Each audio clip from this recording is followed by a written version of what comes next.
The humanitarian crisis in South Sudan continues as fresh fighting between warring groups results in the displacement of over 100,000 civilians. During a press conference in Geneva, the UN's refugee agency said relief efforts are being hampered by the violence.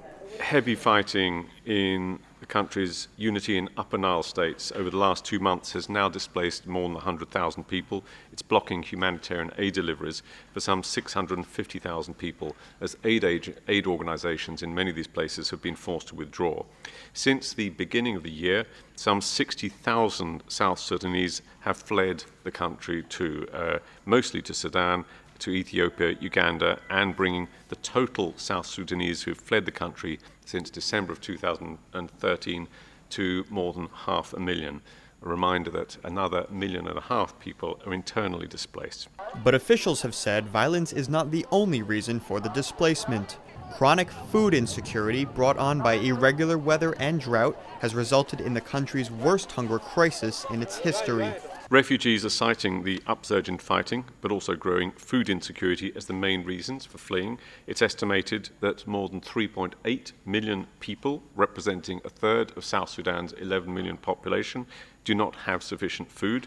The projection for the coming lean season, which is the next 4 months, is that there will be 4.6 million people across South Sudan that are in urgent need of humanitarian assistance and are acutely food insecure.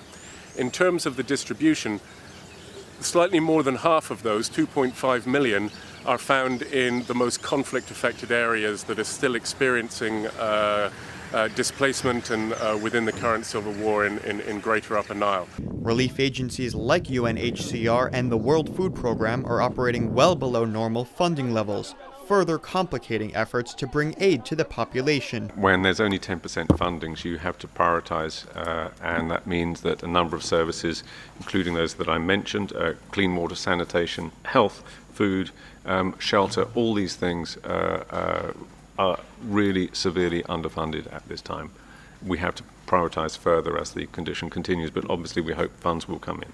Humanitarian officials are calling for an immediate increase in funding from donors and governments to prevent a further deterioration of the crisis. But given the region's ongoing situation, help may not come quickly enough. Brendan Pastor, South News, New York.